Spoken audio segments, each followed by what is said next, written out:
everybody, it's Jason Shadrick, Premier Guitar. We are at Summer NAMM. We're in pedal heaven over here with a bunch of different pedal builders, and that was Matt, and this is Christian. They're from Adventure Audio.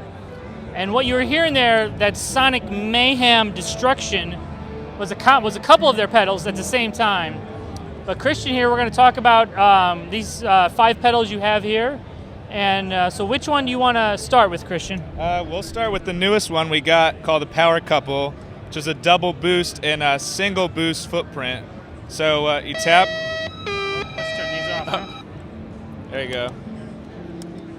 So tap to bypass, short hold, 200 milliseconds to engage the more mode. Oh, yeah? So that is like the double boost part. So you tap. You want to play for a bit? Yeah. Boost.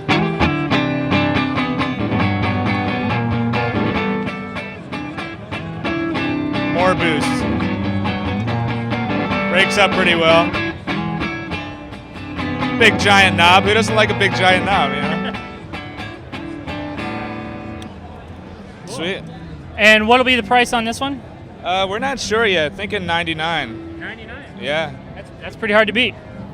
All right, let's move next door here and look at this one. Sweet. So the Glacial Zenith is a sort of tube screamer-ish drive and a boost, independent of each other.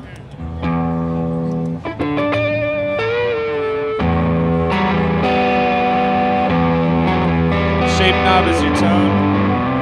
You got this low switch. We were trying to really incorporate bass players into this. Oh, okay. So it gets super low. It goes down to like 180 hertz, like the nice kind of bump. And toggle the boost independently of the drive.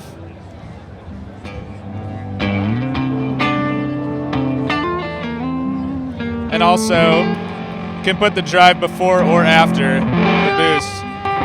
Pretty much anything you'd want in a boost drive combo pedal. And the price of that will be? That's $169. $169. Cool. Now, this one is kind of weird because I want to believe Pi, that's not the name of the pedal, correct? No. Well, it's a Black Russian muff-ish kind of pedal. Okay. X-Files inspired, Twilight Zone inspired, Twin Peaks inspired too. It's called the Fuzz Peaks, which is what the sustain knob on a typical muff would be called. This is kind of our straightforward fuzz pedal.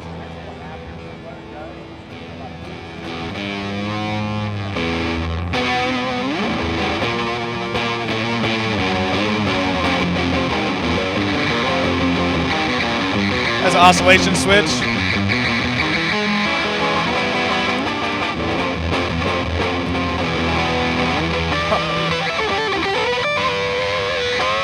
Nice. Ripping it, man.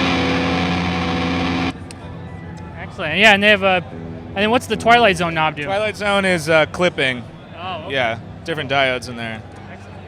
So we also have Dan here from Adventure Audio. So you guys are gonna tag team this. So we're gonna swap him out. We're gonna talk about the rest of the pedals. Cool. Tag. All right. So we have Dan here. Yep. And I know you and Christian kind of share design responsibilities. Is that kind of how it works? It's actually the two of these guys are the main designers right now. Christian and Matt. Yep. Yep. I'll be kind of getting into that soon. Cool. But yeah, I'm newer to the company than the both of them are. Beautiful. Yep. So we're going to talk about the Dream Reaper and what I thought was one of the more cleverly named pedals I've seen at the show, the Whateverb. I like the name. Which Christian said that it wasn't even your guys' idea for that name. Sometimes the most genius stuff comes from the community, right? Yeah. No, it's. So you posted on your Facebook page, we're going to make a reverb, and Yep. some lucky individual, you know. Whatever, right. Just whatever. And if you look on the pedal too, it says this, that, and the otherb are our 3 settings. Oh, yeah. That was this guy. That was, okay, cool. Well, let's flip that on. Let's kind of walk through some of the features of this one. So this position, this 3 toggle switch is sort of the heart of the whole pedal. In the middle, it's kind of silent, kind of quiet, but in the middle position, it's just a straight reverb. Yep. So you got a decay knob in the middle for how long the decay time is. Blend knob is just dry wet, so all the way to the right, you've got full all the way to the left is full dry. Tailor that however you want. These are a high pass and low pass filter for the reverb itself, not for the dry signal. And the warp knob is actually on this expression pedal right now. Okay. But what it does, Matt, if you can play for a sec. It sort of changes the resonant pitch of the reverb. Yeah. Makes it sort of, it combined with the decay knob, changes the perceived size of the room of the reverb that you're playing. So now let's switch over to this. Go ahead. This is a phaser reverb. So now these two top knobs switch. This is a depth and this is a rate. This stays on decay. Stays on blend, stays on warp. And now if we switch over here,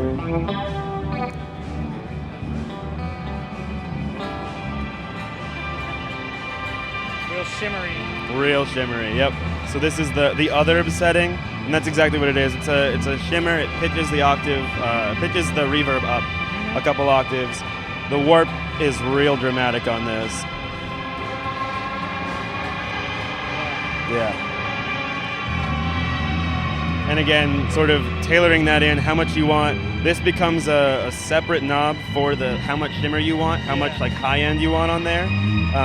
This is a volume for that shimmer, and then the blend still obviously works. So you can really tailor in exactly how much and what texture you want that shimmer to sound like. Yep. And what'll be pricing and availability on the whatever? This is $225. Available now? Yeah, absolutely. Everything here is available now.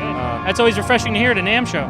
Yeah, definitely. This is the newest guy, maybe a little bit longer on this, but everything else we're cooking up pretty much constantly in the shop. So. All right, now we're gonna shut that off. We're gonna move over here to the Dream Reaper, which has a ton of knobs. Ton of knobs. So blasting through real quick.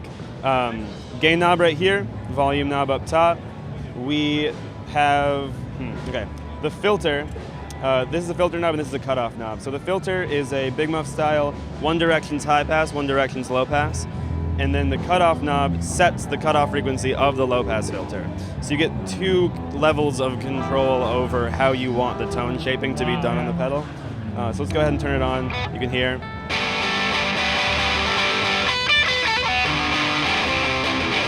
This is kind of the thinner.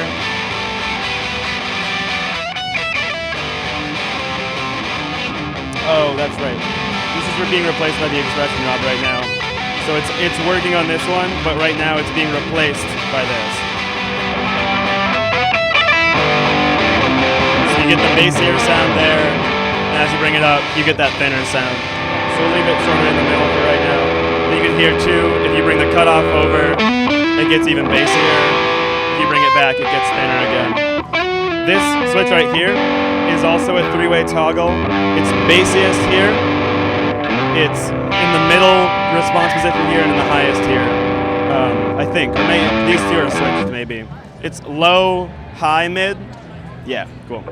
And then we'll get to this. Actually, we can do that right now. So go ahead, twist your guitar knob. And and what you're hearing, he's just rolling the volume on and off, right? Right. So there's no input buffer at the beginning of this circuit. And what that means is that the volume knob in the guitar actually is part of the circuitry of this pedal at that point.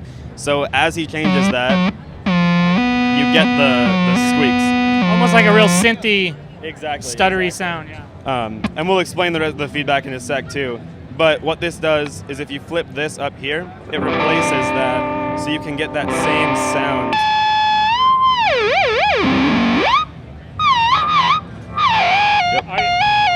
Are you able to hook this knob up to a expression pedal? Right now, the expression just replaces the filter knob. Okay. And the reason for that, so let's just get into the feedback right now real quick. Go ahead, turn that on. The filter knob has a pretty dramatic effect on the pitch of the feedback. So when he was playing earlier and I reached over and moved this around, yeah. This sort of gives you control over while you're playing, you can be moving that feedback pitch around as you want. It also changes with this knob.